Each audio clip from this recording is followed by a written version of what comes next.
Hello friends, welcome to Barnali रान्नाघर।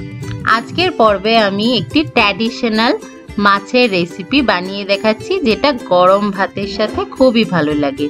आज आमी बानाচ্ছি बड़ी दिए पाबदा माছের तेल झाल। बड़ी दिए पाबदा माছের तेल झाल एटाके आमी सर्षेर तेलेई बानाबो। जे कोनो बांगाली रान्ना सर्षेर तेलेई भालो हय। एखाने आमी हाफ काप सर्षेर तेल खूब भालो करे गरम करे निয়েছি। যে কোনো মাছই গরম তেলে ভাজতে হয়, আর যেহেতু পাবদা মাছ খুবই নরম হয় তাই একটু সাবধানে ভাজতে হবে। তেলটা ভালো করে গরম করে নিয়ে আমি মিডিয়াম ফ্লেম করে দিয়েছি।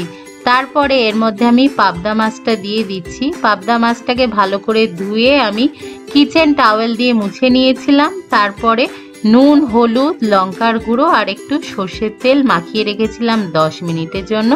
তারপরে মিডিয়াম ফ্লেমে মাছটাকে হালকা করে ভেজে তুলে নেব। পাবদা মাছ খুব সাবধানে ভাজতে হয়, কারণ তেলে দিলে এটা ফাটতে শুরু করে। তাই আমি ঢাকা দিয়েই মাছটাকে ভেজে নিচ্ছি। এক পিঠ হয়ে গেছে, খুব সাবধানে আরেক পিঠ আমি ভেজে নেব।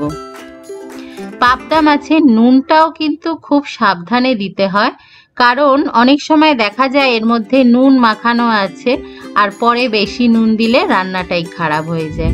তাই মাছটাকে অল্প নুন দিয়ে রান্না করতে হবে। পরে টেস্ট করে দেখে নিতে হবে। যদি মনে হয় যে নুনের প্রয়োজন আছে পরে সেটা অ্যাড করে নেওয়া যাবে। তাই প্রথমে বেশি নুন না দেওয়াই ভালো। খুব সাবধানে দেখুন মাছটাকে আমি এপিট ওপিট করে মিডিয়াম করে একটু ভেজে নিচ্ছি। এবার মাছটা ভাজা হয়ে গেছে, আমি তেল থেকে তুলে নিয়েছি। বাকি তেলেই রান্না করছি। এর মধ্যে আমি দিয়ে দিলাম 7-8টা বড়ি। এখানে আমি বিউলির ডালের বড়ি ব্যবহার করেছি। বড়িটাকে বেশ লাল লাল করে ভেজে আমি তুলে নিচ্ছি। আপনারা চাইলে এর মধ্যে আরেকটু তেল অ্যাড করতে পারেন, তবে আমি খুব বেশি তেল অ্যাড করছি না। এবার এই তেলের মধ্যে দিয়ে দিলাম অল্প একটু কালো জিরে দিয়ে দিলাম।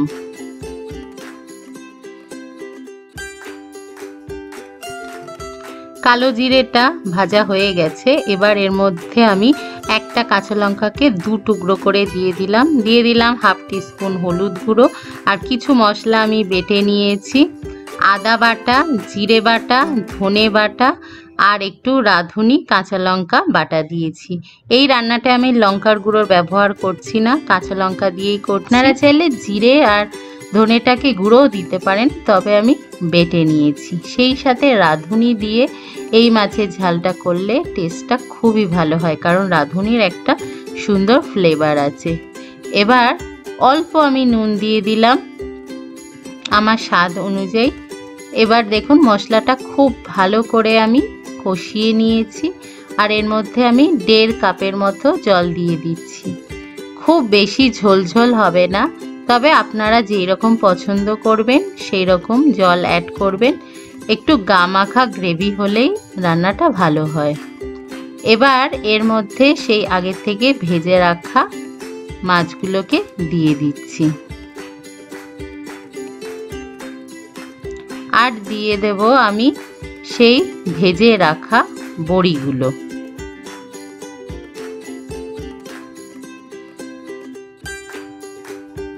বড়িটাও দিয়ে দিলাম। এবার আমি মিডিয়াম ফ্লেমে 5-7 মিনিটের জন্য ফুটিয়ে নিয়েছি। মাছ তো ভাজাই ছিল, খুব সফট মাছ, রান্না হতে বেশি সময় লাগে না। বড়িগুলো বেশ সফট হয়ে গেছে। এবার এর মধ্যে আমি 1 টেবিল স্পুন সর্ষের তেল অ্যাড করলাম আর গ্যাসটাকে আমি বন্ধ করে দিলাম আর ঢাকা চাপা দিয়ে রাখছি 10 মিনিটের জন্য। স্ট্যান্ডিং টাইম দিচ্ছি। তৈরি হয়ে গেল আমাদের আজকের রেসিপি বড়ি দিয়ে পাবদা মাছের তেল ঝালের রেসিপি। খুবই সুস্বাদু একটা রান্না আর আমি আমার নিজস্ব স্টাইলে রেসিপিটা বানিয়েছি। আশা করছি আপনাদের ভালো লাগবে। ভালো লাগলে লাইক করবেন, শেয়ার করবেন আর যারা এখনো বর্ণালী রান্নাঘর সাবস্ক্রাইব করেননি অবশ্যই সাবস্ক্রাইব করবেন। সবাই ভালো থাকবেন, ভালো খান, সুস্থ থাকুন। বাই।